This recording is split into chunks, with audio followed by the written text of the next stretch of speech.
How worried are you that this war in Iran is going to divert attention and even resources from Ukraine? After all, a lot of American-made weapons were being bought by the Europeans and then given to you. Are you worried that these weapons will now all be diverted to the war in Iran? Yeah, of course, we have big risks. I think so. And of course, I think that we can have deficit with air defense, especially Pak 3, Pak 2, for Patriot systems, for defending our sky.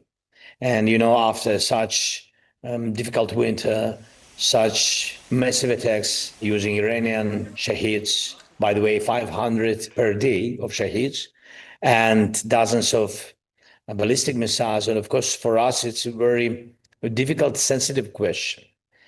And of course, if the war will continue, of course, we will have with these challenges, and the challenges will only increase.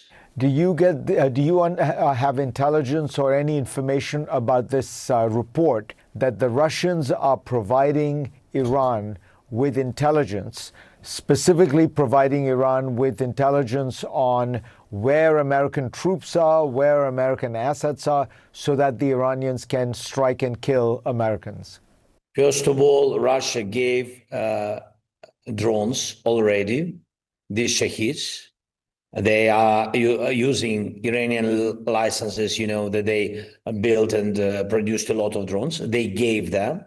I have 100% facts that that the Iranian regime used against American bases and against our Middle East and Middle East neighbors of Iran. They used these drones. We saw intelligence shared with us some details, and it was Russian details in these Iranian drones.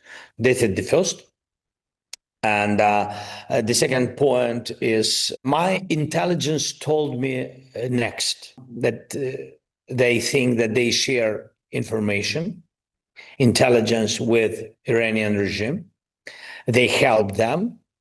And also, my intelligence told me that they said if Europe and the United States can help Ukraine with intelligence in this war, it means that Russia can help Iranian regime. This is their point of view on this. So it's a fact, and you see that it's not a big secret. Now, you have been able to do something extraordinary. You've been asking for weapons from the West, but now you are providing weapons to the Gulf states and perhaps even to America, because Ukraine is very advanced in drone and anti-drone warfare. Will you be able to afford to continue to provide these kind of weapons to Saudi Arabia and the UAE and the U.S.? So we've got messages from the United States. Also, I spoke with Emirates and Saudi, and we spoke also with Qatar and Jordan. And we understand what does it mean at the very beginning of the war when you are under big, massive attacks. We remember this. And I said that we, with Americans, we are partners. We are ready to help Americans, and we are ready to help also Middle East allies. So we are ready to help to save the lives of civilians. And I moved 3 big group of experts, military experts from our army, and they will help. Do you worry, though, that you still have not been able to persuade President Trump, it seems to me, because he tweeted out saying, if America does not have enough weapons, it's because Joe Biden gave them all to Zelensky. And he compared you to P.T. Barnum. It does seem that President Trump still has some anger or resentment toward Ukraine and even toward you personally. I don't know, Farid. Be honest, I'm looking just to the facts. So what Middle East countries and American bases, what they need now, just to be in more strong security. So they need interceptors. It's drone interceptors. These new technologies, it's our technologies. So President Biden, we are thankful to America and bipartisan support and to President Trump, but we never got drones interceptors from the United States. So we never asked. It's just new technologies. But we've got Patriot missiles. And we are thankful to America that we could get some missiles. But also at the same moment, I want to underline that Middle East partners had more missiles for Patriot than we've got from the United States and Europeans during all the war. They used more missiles. They used more than 800 Patriot missiles during first attack, during first 24, 36 hours. So more than we had during all the months. But when we speak how to close the sky, we gave what we had. And what our American friends, they don't have, or European friends, they don't have, such a big system of these experts. They have more other things, very strong things, but not these.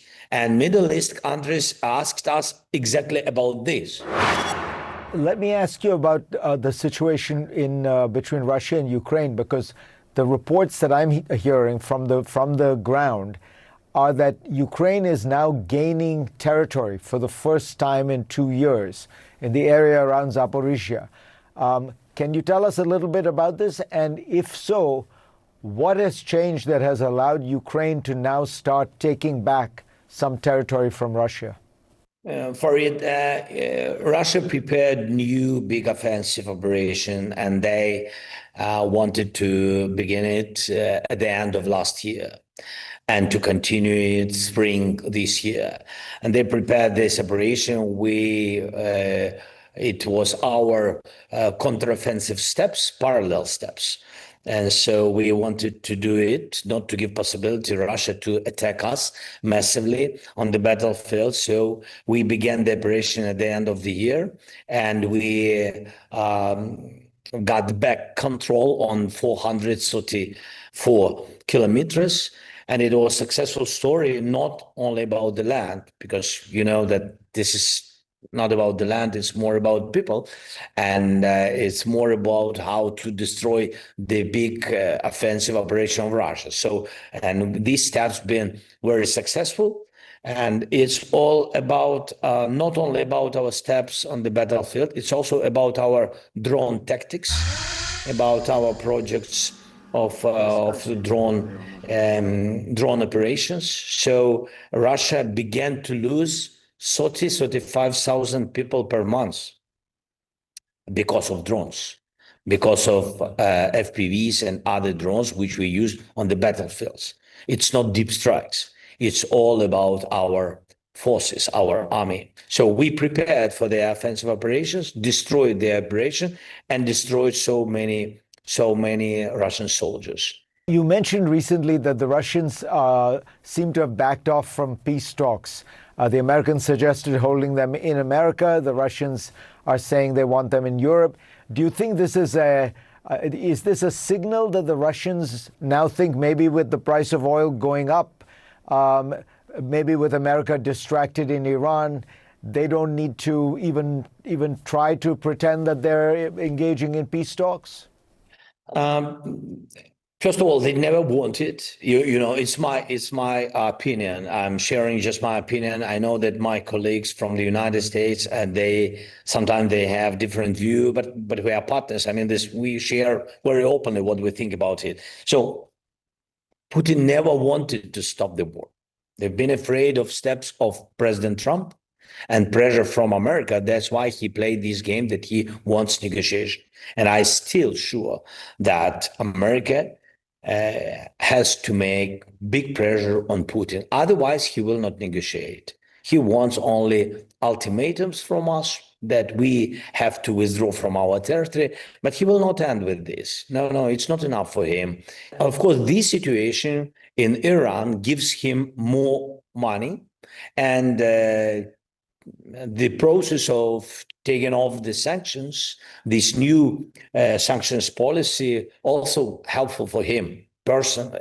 And that's why, of course, it gives more assurance to Putin that he can continue the war. And we will see. Now we are asking our partners from the United States that we have to fix the date of trilateral meeting. We always supported this format, supported President Trump and his team. Now the American side postponed because of Iran, postponed the meeting. But if we really want to stop the war, we need to meet. We need to meet on technical groups. We need to meet on the level of leaders. We need more pressure on Russia. If we will not do these steps, yes, we will not be closer to the peace.